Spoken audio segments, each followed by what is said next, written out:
Well, good evening. Or should I say good day or whatever. Tonight I want to talk about an amazing comment I just got about some guy that he was really annoyed because in another channel a person was talking about the consequences of what is happening in the UK right now with the economy tanking and all those issues. Everybody knows why they are happening. And right now, I am just commenting with smaller comments because I'm tired of teaching or showing people why these things are happening. And it's not me talking, it's the experts, the same experts that are always despised by everyone. And I just wrote this word, Brexit, because the person in the channel, he was explaining the crash. He was being very technical, but he really wasn't. I guess for views, it's views. I don't believe that he's normally a very correct person, but just for views, he wasn't talking about Brexit.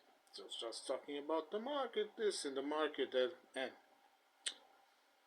my friends, you are a country. You can seamlessly trade and move without borders, without fiscal and economical borders across countries in the entire European continent. And then you suddenly you close your borders, you leave the institutions of that block of countries, and then you wonder why your economy, a service-based economy that really produces very little, it produces some things. Let's not be some kind of doomsday sayer, but you produce something. But your economy is essentially services, or as I like to say it, playing with money. You provide services, insurances, banking, investments, whatever, services. You lose it, and you keep some, because of course everybody knows this. I'm not lying. I'm not speaking something that anyone might not know. But the city is a dumpster for a lot of shady money. Not to say illegal. We all have heard the expression London Guard. Where did it come from? London Guard? You don't? You don't? Really? You live in the UK and don't know what London Guard is? It's where the Russian oligarchs established their homes and where a lot of them lived, and some of them, what a joke, all of them have connections to Putin's government and the oligarchic rule. No, and they are all buying properties, investing in companies, paying people. Well, I don't know. I think they are just there for the lovely British weather. That's it. The lovely British weather. Yeah, famous for that. All those sunny days, the tip-tap toe of the rain in the roofs. Oh God. Now, and this guy, he was telling me something like, a good thing we're not in that big blob that is exploding called the EU. I haven't noticed. Have you? No. Okay. And then he said, because of the crashing of the economy, it's Keir Starmer, the current UK Prime Minister, for anyone that doesn't know it, It's his fault because he's pushing us back into the EU. Okay. You know what my answer was? Nothing. I just said, well, if it fits your fantasy, or I gave him an answer like him or her or bot or Tovarishk. Who the hell? Who cares? But and I just told them, yeah, you just keep. I now remember. It, Look, it was so important. It was so important that I didn't even remember what I wrote. But I said, you just keep saying that to yourself. Because how are you going to argue with a person that is unable to see the consequences of an action and that has no idea what it is required to enter the EU? And it's very simple, really.